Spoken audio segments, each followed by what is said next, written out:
Hello students, welcome back to ASK classes. यहाँ आपके सामने है कक्षा 11वीं का समाजशास्त्र विषय का एक अभ्यास प्रश्न पत्र। तो यहाँ पे इसका पार्ट फर्स्ट मैंने पहले अपलोड कर दिया था, उसमें मैंने आपको सारे क्वेश्चन आंसर्स करवा दिए थे। अब इस पार्ट में हम ऑब्जेक्टिव टाइप क्वेश्चंस को कवर करेंगे। वीडियो में एंड तक बने रहिए और वीडियो को कम्प्लीटली वॉच ज़रूर करिए। यहाँ पे हम देखेंगे कि क्वेश्चन नंबर जो 1 है वो है बहुविकल्पीय प्रश्न, यानी कि आपको सही विकल्प छांट कर लिखना है। इसका PDF डिस्क्रिप्शन बॉक्स में जाके लिंक पे टच करके डाउनलोड कर सकते हैं। यदि कोई भी प्रॉब्लम है तो आप इसका स्क्रीनशॉट भी ले सकते हैं। वीडियो को लाइक ज़रूर करें और साथ में यहाँ पे देखें कि पहला प्रश्न है कि सोशियोलॉजिकल इमेजिनेशन पुस्तक के लेखक हैं। सोशियोलॉजिकल इमेजिनेशन पुस्तक के यहाँ पे लेखक के बारे में पूछा है, तो इसका जो सही आंसर होगा वो होगा C. Right mills. उसके बाद क्वेश्चन नंबर 2 पे हम आगे बढ़ेंगे, देखेंगे अंतः समूह एवं बाह्य समूह की अवधारणा किसने प्रस्तुत की। तो इसका जो आंसर होगा वो होगा W.C. समनर। तो समनर के नाम से इन्हें जाना जाता है, तो W.C. समनर इनका पूरा नाम है। फिर है तीसरा, वर्ग संघर्ष की अवधारणा के प्रतिपादक हैं।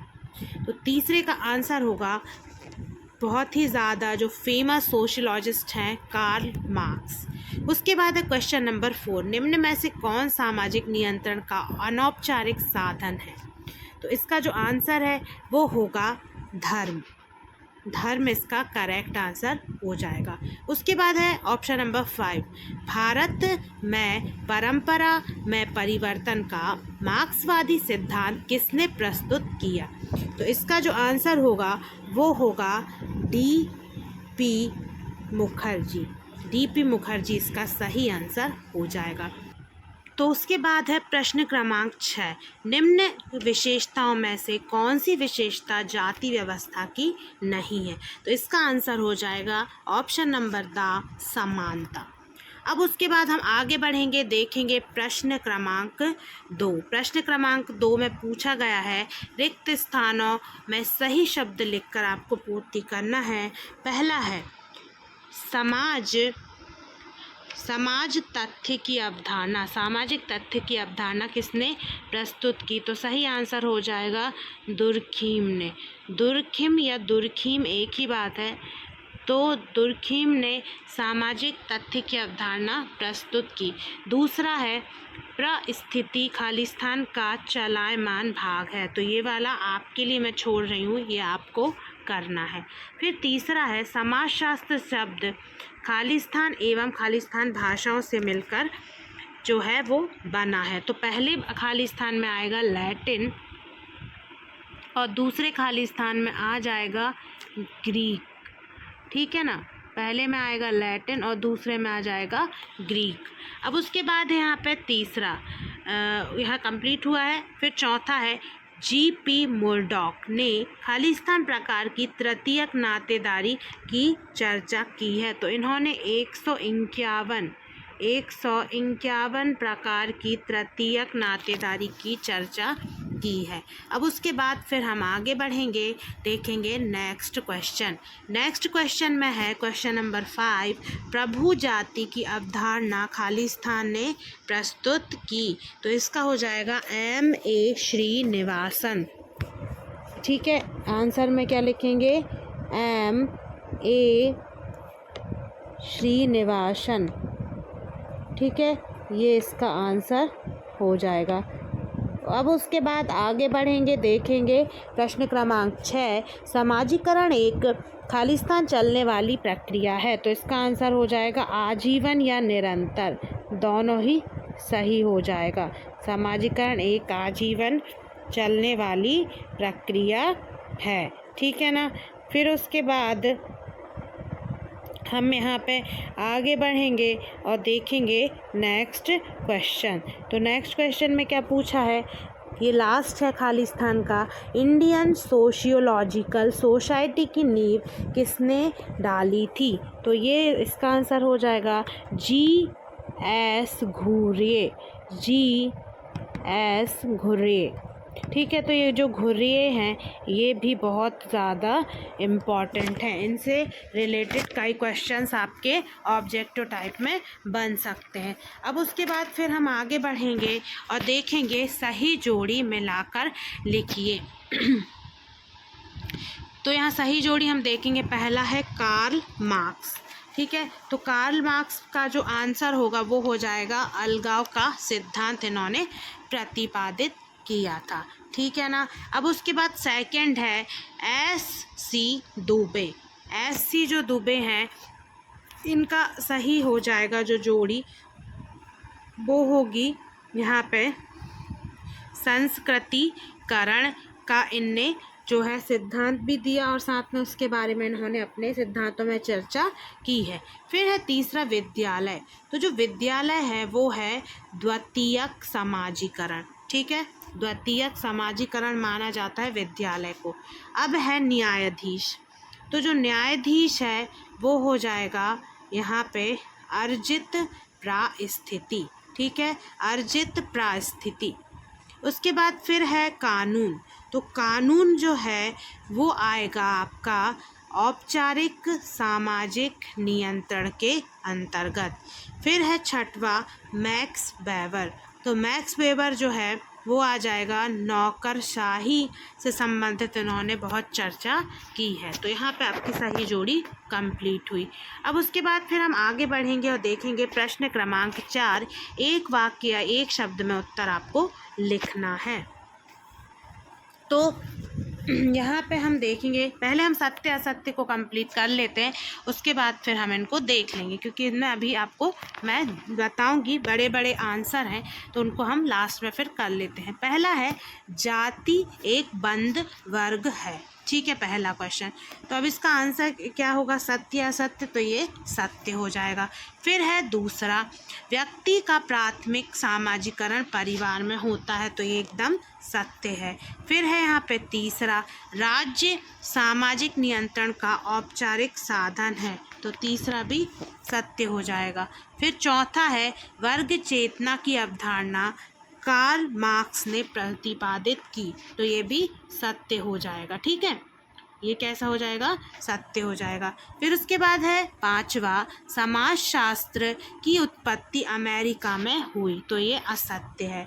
फिर है यहाँ पे छठवा प्रश्न, परंपरा की मजबूत जड़ें वर्तमान में होती हैं, तो ये सत्य हो जाएगा। अब उसके बाद आगे बढ़ेंगे और हम देखेंगे प्रश्न क्रमांक 4 जो हमने छोड़ दिया था। अब यहाँ ध्यान दीजिए, पहला है सोपानिक विभाजन पर आधारित व्यवस्था क्या कहलाती है। तो पहले का आंसर हो जाएगा पद सोपान व्यवस्था। क्या बोला जाता है इसे, पद सोपान व्यवस्था कहलाती है। ठीक है, इसको आप ध्यान रखिए, पद सोपान व्यवस्था। ठीक है, अब उसके बाद फिर और हम आगे बढ़ेंगे और देखेंगे प्रश्न क्रमांक 2, ऑगस्ट कॉम्टे ने किस वर्ष समाजशास्त्र को एक विषय के रूप में स्थापित किया। तो इसका सही आंसर हो जाएगा 1838। ठीक है, अब उसके बाद आएंगे हम तीसरे प्रश्न पर, द रिमेम्बर्ड विलेज पुस्तक के लेखक कौन हैं। तो इसका आंसर हो जाएगा M. N. श्रीनिवासन। ठीक है, अब उसके बाद प्रश्न क्रमांक 4, सर्वप्रथम औद्योगिक क्रांति किस देश में हुई थी। तो इसका जो आंसर है वो होगा ग्रेट ब्रिटेन में। ठीक है, इसका आंसर क्या हो जाएगा, ग्रेट ब्रिटेन में। ठीक है, अब उसके बाद आगे बढ़ेंगे, देखेंगे नेक्स्ट क्वेश्चन। क्वेश्चन नंबर 5 क्या कह रहा है, भारत में समाजशास्त्र के जनक कौन है। तो इसमें बहुत ज़्यादा कन्फ्यूजन है, आप अपनी बुक में एक बार और देख लीजिए। बाकी मैं जो आंसर बता रही हूँ वो है गोविंद सदाशिव घुर्ये। ठीक है, ये हैं भारत के जो जनक हैं समाजशास्त्र के, गोविंद सदाशिव घुर्ये। ठीक है, एक बार और आप थोड़ा सा इसको कंफर्म कर लें। अब उसके बाद हम आएंगे प्रश्न क्रमांक 6 पे। अतिरिक्त मूल्य का सिद्धांत किसने प्रतिपादित किया? तो ये किया था कार्ल मार्क्स ने। ठीक है, किसने किया था? कार्ल मार्क्स ने अतिरिक्त जो मूल्य है उसका सिद्धांत दिया था। फिर है C.H. कूले का समूह वर्गीकरण लिखिए। ठीक है, C.H. कूले का समूह वर्गीकरण लिखिए। तो C.H. कूले का जो समूह वर्गीकरण है, तो इन्होंने क्या किया है, संपर्क के आधार पर जो समूह हैं उनको दो भागों में बांटा है। संपर्क के आधार पर समूहों को दो भागों में बांटा है, जिसमें कि पहला क्या है, पहला है प्राथमिक और दूसरा हो जाएगा द्वितीयक। ठीक है, पहला हो जाएगा प्राथमिक और दूसरा क्या हो जाएगा, द्वितीयक। तो ये आपको लिख देना है कि संपर्क के आधार पर इन्होंने समूह को दो भागों में बांटा है। तो ये थे आपके ऑब्जेक्टिव टाइप जो क्वेश्चन, उनको मैंने यहाँ कंप्लीट करवा दिया। सो यहाँ पे आपकी जो मॉडल पेपर था वो पूरा यहाँ पे एंड हो गया है। Thanks for watching this video. Hello students, welcome back to ASK classes. यहाँ आपके सामने है फाइनली क्लास 11th का सोशलॉजी सब्जेक्ट का एक अभ्यास प्रश्न पत्र, जिसका कि सेट क्रमांक 1 हम यहाँ पे कंप्लीट करेंगे।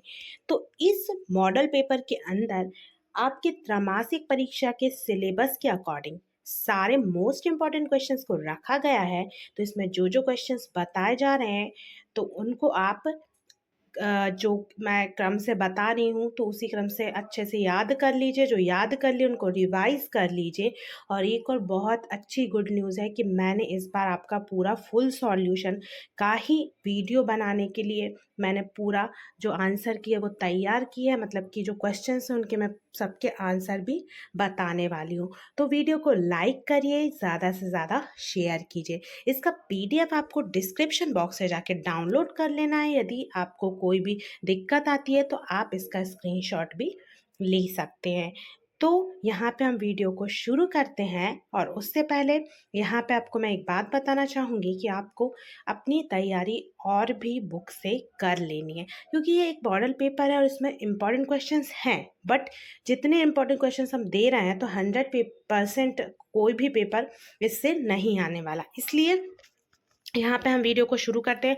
और मैं एक बात बताऊंगी कि OT जो है वो मैं सेकंड पार्ट में ही कवर करवाऊंगी, क्योंकि OT को याद करने में बहुत कम टाइम लगेगा, कोई दिक्कत नहीं होगी।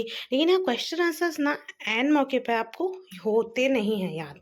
तो इस वजह से मैंने ये डिसाइड किया कि इस बार मैं आपको क्वेश्चन आंसर्स पहले बताने वाली हूँ। तो क्वेश्चन नंबर 6 हम देखेंगे। तो क्वेश्चन नंबर 6 में क्या बोला गया है कि समाजशास्त्र की परिभाषा लिखिए। बहुत ही सिंपल क्वेश्चन है। तो इसका आंसर ये यहाँ पे रहा, इसका आंसर। मैं आंसर आपको यहाँ पे दिखाऊंगी, तो आप चाहे तो स्क्रीनशॉट ले सकते हैं। तो इजीली आप सारे क्वेश्चंस के स्क्रीनशॉट लेके रख लीजिए, तो आपको जल्दी जल्दी फटाफट आप इनका रिवीजन भी कर पाएंगे। अब उसके बाद देखते हैं हम इसका अथवा। इसके अथवा में पूछा गया है कि समाज की परिभाषा लिखिए। तो ये देखिए, ये रहा इसका अथवा, स्क्रीनशॉट लीजिए। उसके बाद हम बढ़ते हैं आगे और देखते हैं नेक्स्ट क्वेश्चन।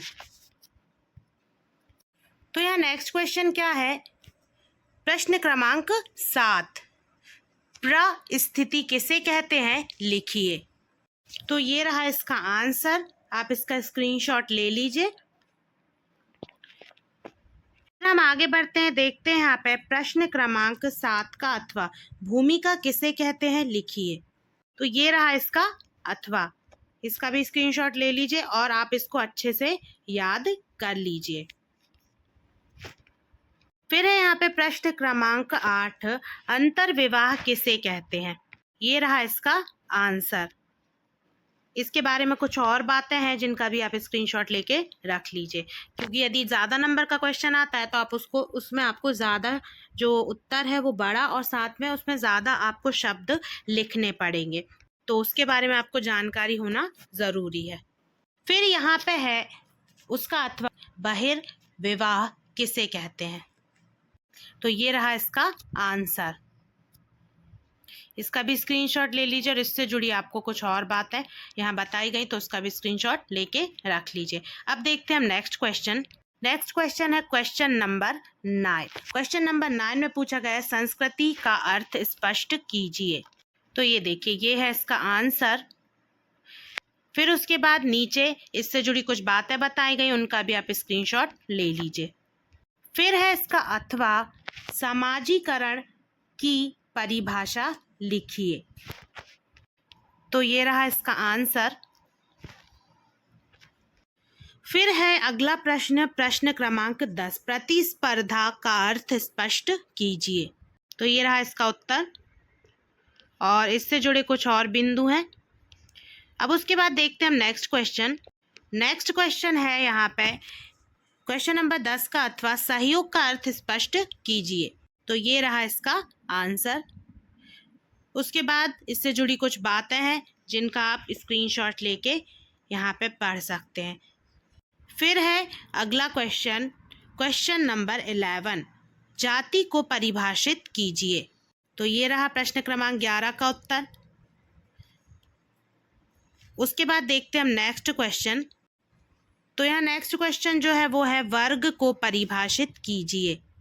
ये देखिए, और जो मैंने यहाँ पे जो PDF है उसमें ना आपको क्वेश्चन नंबर ऑटोमेटिकली दिया हुआ, तो आप स्क्रीनशॉट खींचेंगे और साथ में जो पेपर का स्क्रीनशॉट आपके पास रहेगा तो आप मिला लेंगे कि 11th का अथवा है या फिर 11th है। ठीक है, तो ये रहा इसका आंसर। उसके बाद इससे जुड़ी जो कुछ बातें हैं उनका स्क्रीनशॉट ले लीजिए। फिर है यहाँ पे प्रश्न क्रमांक 12। प्रश्न क्रमांक 12 क्या कहता है, सामाजिक नियंत्रण के अनौपचारिक साधन लिखिए। तो ये देखिए प्रश्न क्रमांक 12 का उत्तर। उसके बारे में और भी यहाँ पे जानकारी दी हुई है, तो दोनों का आप स्क्रीनशॉट ले लीजिए। फिर है इसका अथवा परिस्थिति के प्रकार लिखिए। तो ये वाला जो क्वेश्चन है वो मैंने आपको बहुत ही इजी है और ये वाला क्वेश्चन आपको खुद से ही करना है। तो ये वाला क्वेश्चन मैं आपको होमवर्क में दे रही हूँ। ओके, उसके बाद फिर हम आगे देखेंगे प्रश्न क्रमांक 13। तो प्रश्न क्रमांक 13 क्या कहता है कि किन्हीं 4 भारतीय समाजशास्त्रियों के नाम लिखिए। तो ये देखिए, यहाँ पे आपको 4 समाजशास्त्रियों के नाम दिए हुए हैं, इनको अच्छे से याद कर लीजिए। ये देखिए, अब उसके बाद हम आगे बढ़ेंगे, भारतीय समाजशास्त्री हैं। फिर उसके बाद यहाँ पे इसका अथवा है प्रश्न क्रमांक 13 का किन्हीं 4 पाश्चात्य समाजशास्त्रियों के नाम लिखिए। तो ये देखिए, ये रहे आपके पश्चिम के कुछ जो समाजशास्त्री हैं वो। उसके अलावा ये 4 हैं, इनके स्क्रीनशॉट लीजिए। उसके बाद भारत के और भी कुछ हैं जो इम्पोर्टेंट हैं, इनके भी आप स्क्रीनशॉट ले लीजिए। ये जो है वो भारत के हैं। ठीक है, फिर है यहाँ पे प्रश्न क्रमांक 14, संस्कृतिकरण को परिभाषित कीजिए। तो ये देखिए, ये रहा प्रश्न क्रमांक 14 का उत्तर। उसके बाद है यहाँ पे प्रश्न क्रमांक 14 का अथवा सामाजिकरण के प्रकार लिखिए। तो ये देखिए, यहाँ पे ये रहा इसका उत्तर। 2 प्रकार यहाँ नीचे दिए हुए हैं। फिर है यहाँ पे प्रश्न क्रमांक 15, समाजशास्त्र और इतिहास में संबंध लिखिए। ये देखिए, तो ये रहा इसका उत्तर।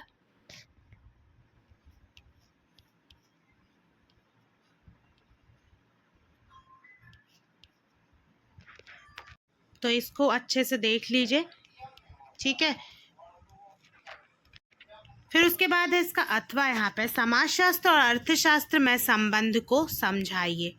तो देखिए, ये रहा इसका आंसर, इसमें संबंध दिया हुआ है। ठीक है, ये देखिए कुछ और बातें दी हुई हैं, तो इसको अच्छे से पढ़ लीजिए। फिर है यहाँ पे प्रश्न क्रमांक 16, सामाजिक नियंत्रण के अभिकरण पर एक टिप्पणी लिखिए। तो ये रहा इसका आंसर। फिर है यहाँ पे प्रश्न क्रमांक 16 का अथवा रक्त संबंधी एवं विवाह संबंधी नातेदारी से आप क्या समझते हैं। तो ये देखिए, ये रहा इसका उत्तर 16 का अथवा। दोनों का आप स्क्रीनशॉट ले लीजिए। उसके बाद आते हैं हम नेक्स्ट क्वेश्चन पे। नेक्स्ट क्वेश्चन है प्रश्न क्रमांक 17, पारिस्थितिकी को परिभाषित कीजिए। ये रहा इसका आंसर। पारिस्थितिकी के बारे में आप बचपन से पढ़ते आ रहे हैं, तो इसके से जुड़ी कुछ और अन्य बातें भी पढ़ के जाइए, क्योंकि इससे आपको ऑब्जेक्टिव टाइप क्वेश्चंस भी आ जाते हैं जो आपसे नहीं बनते अक्सर। तो ये जो आते हैं पाठ के बीच से, तो उनमें आपको पूरा सब्जेक्ट या टॉपिक का पूरा नॉलेज होना जरूरी है। उसके बाद है इसका अथवा, सतत विकास किसे कहते हैं, लिखिए। तो ये रहेगा इसका आंसर। तो यहाँ पे स्क्रीनशॉट आप ले लीजिए, फिर हम आगे बढ़ते हैं। ले लिया? तो चलिए अब उसके बाद प्रश्न क्रमांक यहाँ पे 18, सांस्कृतिक विलंबना क्या है। तो ये रहा इसका उत्तर। स्क्रीनशॉट लीजिए। ले लिया? चलिए फिर यहाँ पे इसका स्क्रीनशॉट और ले लीजिए। चलिए फिर हम आगे बढ़ते हैं। यहाँ हम देखते हैं प्रश्न क्रमांक 18 का अथवा, संस्कृति और सभ्यता के उदाहरण लिखिए। लिखा हुआ है कि संस्कृति और सभ्यता के कुछ उदाहरण ये रहे, तो ये रहे इसके उदाहरण। तो इनका स्क्रीनशॉट ले लीजिए आप। ले लिया? चलिए फिर हम आगे बढ़ते हैं। फिर है प्रश्न क्रमांक 19, परिवार के प्रकार लिखिए। तो ये देखिए, ये रहा यहाँ परिवार के प्रकार। मैं इसको आपको और ज़्यादा ऐसे दिखा देती हूँ जिससे आप क्लियर, ये देखिए ये है, इनका स्क्रीनशॉट ले लीजिए। उसके बाद मैं जूम कर देती हूँ, यदि आपको इसके बारे में पढ़ना है तो इसका भी स्क्रीनशॉट ले सकते हैं। ठीक है, ये है और नीचे तक। अब आते हैं हम नेक्स्ट क्वेश्चन पे। तो नेक्स्ट क्वेश्चन क्या है, अथवा जो है वो है नातेदारी की श्रेणियां लिखिए। ये देखिए, ये रहा इसका आंसर।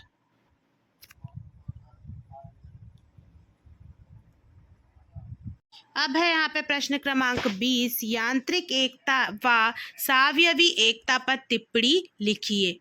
ये रहा इसका आंसर। स्क्रीनशॉट ले लीजिए। चलिए फिर है यहाँ पे अथवा।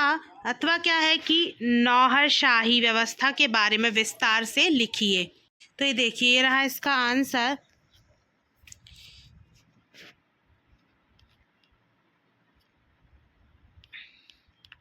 ठीक है, अब उसके बाद इसको स्क्रीनशॉट लीजिए, ये है इसका आंसर। उसके बाद हम आगे बढ़ेंगे। प्रश्न क्रमांक 21। प्रश्न क्रमांक 21 क्या कह रहा है कि जी.एस. घुर्ये द्वारा वर्णित जाति व्यवस्था की विशेषताओं को विस्तार से लिखिए। ये रहा प्रश्न क्रमांक 21 का उत्तर। ये रही जाति व्यवस्था की विशेषताएं। ठीक है, अब उसके बाद हम आगे बढ़ते हैं। यहाँ देखते हैं प्रश्न क्रमांक 21 का अथवा, कल्याणकारी राज्य की अवधारणा एक भ्रम है। A.R. देसाई के इस कथन की व्याख्या लिखिए। फिर उसके बाद यहाँ पे इसका आंसर देखिए आप। कल्याणकारी जो राज्य की 3 विशेषता हैं वो यहाँ बताई गई हैं, तो इनका यहाँ पे आप स्क्रीनशॉट ले लीजिए।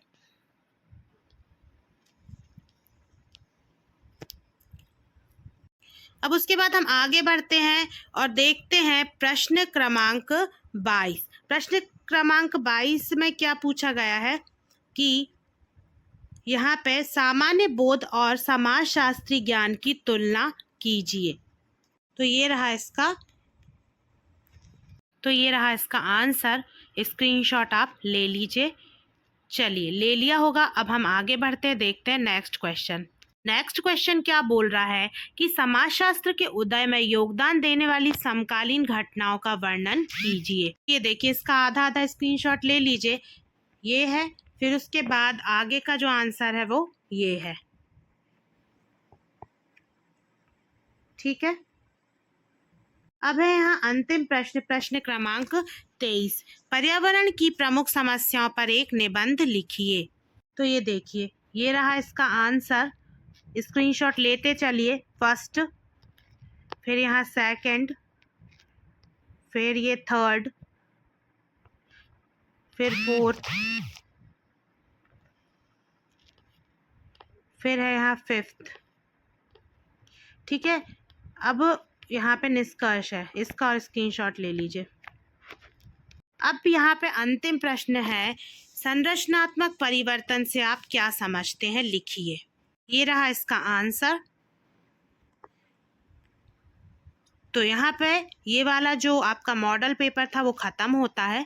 यदि अभी तक आपने वीडियो को लाइक नहीं किया तो वीडियो को लाइक कीजिए और ज़्यादा से ज़्यादा शेयर कीजिए। मिलते हैं सेकंड पार्ट में ऑब्जेक्टिव टाइप क्वेश्चंस के साथ। Thanks for watching this video.